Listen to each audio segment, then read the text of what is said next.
Mesdames, Messieurs, très chers amis, au crépuscule de ma vie, rien, non, rien, ni le temps passé, ni l'âge, ni la maladie, ne peuvent m'empêcher de rappeler les raisons profondes qui avaient permis à beaucoup de mes camarades de se battre jusqu'à la mort et de supporter l'insupportable. En écrivant cette intervention, j'ai revécu une quantité de souvenirs que je croyais effacés. Ceux-ci me sont réapparus comme si cela venait de se passer il y a quelques jours seulement. La mémoire, oui, la mémoire est une force impérieuse, impossible de la contrôler, impossible de lui échapper. Elle me fait revivre des images vécues que je croyais oubliées et qui pourtant m'arrachent une sueur glacée. C'est toujours la gorge serrée que je revois le visage souriant de Jean Carrara, mon ami d'enfance, celui avec qui j'ai distribué mes premiers tracts, celui avec qui en septembre 1942 j'ai participé à mon premier déraillement alors que la zone sud n'avait pas encore été occupée. Jeannot, mon ami, mon camarade, mon frère. Jeannot a été abattu par les SS le 27 mars 1944. Cela fait juste 70 ans qu'il est tombé héroïquement, la mitraillette à la main, dans les Basses-Alpes, à l'âge de 19 ans. Les Boches l'ont laissé tout le jour par terre, alors qu'il agonisait, en interdisant à la population de l'emmener. Mais d'autres images et d'autres visages m'apparaissent parfois la nuit, et j'ouvre les yeux, trempés de sueur, par un effroyable cauchemar. Je revois Janine Sontag, cette belle jeune fille de 19 ans, arrêtée par la Gestapo, afin de lui faire avouer le nom de ses camarades. Les nazis lui ont incisé les seins avec un rasoir. Ils lui ont ébouillanté les jambes. Et comme Janine ne parlait toujours pas, elle a alors été internée au Fort Montluc. Le 20 août 1944, les SS sont arrivés et ont emmené 120 prisonniers de à Saint-Genis-Laval, banlieue lyonnaise, où ils ont tous été massacrés, et le mot massacré est un mot faible pour désigner ce qu'il y a eu. Comment pourrais-je également oublier mon ami Simon Frick, qui lui fut condamné à mort à l'âge de 21 ans par un tribunal des sections spéciales. Au moment où les gardiens l'amenaient à la guillotine, elle se dégagea en leur disant « Je vais vous montrer comment c'est mourir un jeune communiste ». Et il alla tout seul se placer sous la machine à couper les têtes. Au moment précis où le couperet tomba, tous les internés de la prison Saint-Paul à Lyon, afin de lui rendre un dernier hommage, chantèrent la Marseillaise et l'Internationale.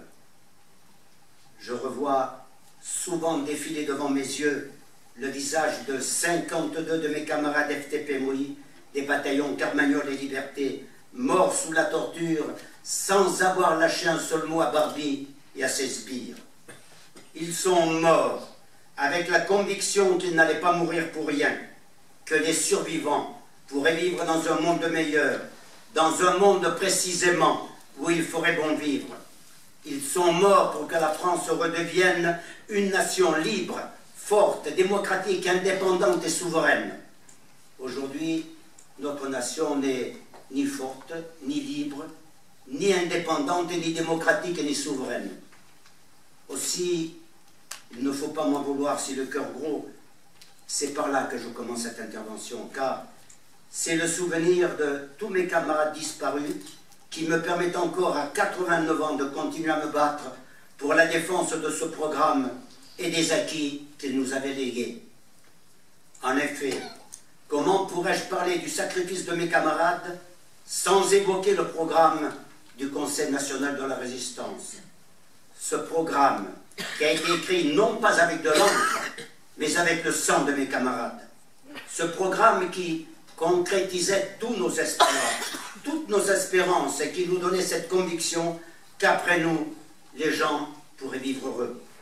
Ce programme que nos gouvernants, obéissant aux injonctions et aux directives de Bruxelles, de Berlin et de la grande finance internationale, sont en train de complètement détruire. Ce sont ces mêmes gouvernants qui, sans aucun respect pour la démocratie, nous ont imposé l'assujettissement et la dictature en nous affiliant à une Union européenne que nos concitoyens avaient pourtant largement rejetée lors du référendum sur la Constitution le 29 mai 2005. C'est ce référendum que nos députés sénateurs, avec un profond mépris de la démocratie, annulèrent en s'asseyant allègrement sur le vote de près de 16 millions de personnes qui avaient dit non. Ce sont ces députés sénateurs qui, sans aucune vergogne, adoptèrent à une écrasante majorité le traité de Lisbonne qui nous soumettait à une concurrence libre et non faussée. Cette concurrence libre et non faussée qui est totalement antinomique du programme du CNR. Je n'ai jamais cessé de lutter afin de reconquérir ce qui nous a été volé, c'est-à-dire entre autres la démocratie et la souveraineté de notre pays. Pour cela, je me comporte, paraît-il, en octogénaire qui, loin de s'assagir avec l'âge, je deviens, comme les mulets des Alpes, plus rétif encore en devenant vieux. Il arrive même que l'on me reproche d'avoir l'outrecuidance agaçante de la part d'un ancien résistant déjà encombrant en tant que tel de ne pas me contenter de n'être qu'un ancien résistant. Il est vrai que, plutôt de cultiver mon passé de résistant, j'ai choisi de le prolonger de façon militante en luttant de toutes mes forces pour débarrasser notre pays du carcan que nous impose l'Union européenne et son euro. Dans quelques jours, le peuple de France va être appelé à voter pour des députés européens. Ces élections, nous le savons, ne sont qu'un simulacre de démocratie, car ce Parlement, pour lequel on nous demande de voter, ne sert pratiquement à rien, et son inutilité nous est clairement démontrée par le livre écrit par Patrick Le Yarec, directeur de l'Humanité et également député européen. Ce livre est intitulé « Le pacte des rapaces, pacte pour l'euro plus ». Voici ce que Patrick Le Yarec écrit, page 12. Au fond, il ne resterait plus aux États qu'une seule liberté, celle d'appliquer sans broncher ce pacte. On comprend mieux pourquoi les parlementaires nationaux, les organisations syndicales et sociales, les peuples ont été soigneusement tenus à l'écart de dispositions qui vont pourtant bien au-delà du traité de Lisbonne. Le sale travail achevé en catimini, le Parlement européen a simplement été informé du résultat. Après avoir lu ces quelques lignes, comment ne pas être certain que notre devoir est d'appeler le peuple de notre pays à ne pas se prêter à cette comédie qui se voudrait démocratique. Par ses écrits, le Yarec a contribué à nous convaincre que si nous voulons rester les dignes successeurs de la Révolution de 1789, du pays des droits de l'homme, du pays de la Commune, de 1936 et de la Résistance, nous devons refuser d'être pris pour des imbéciles et n'accepter en aucune façon de tomber dans le piège soi-disant démocratique. Notre devoir nous impose de boycotter avec fermeté ces élections, car voter maintenant, ce serait se renier après notre précédent et ferme refus de 2005. Aujourd'hui, la défense de notre indépendance et de notre souveraineté nous commande non seulement de ne pas se prêter à cette comédie, mais pour que chacun d'entre nous sache bien qu'il nous faut œuvrer de toutes nos forces pour que nos concitoyens comprennent que de boycotter ces élections est un acte d'autodéfense, un acte de dignité. Le geste utile que nous aurons à faire pour défendre l'honneur de notre pays, c'est de boycotter cette élection européenne.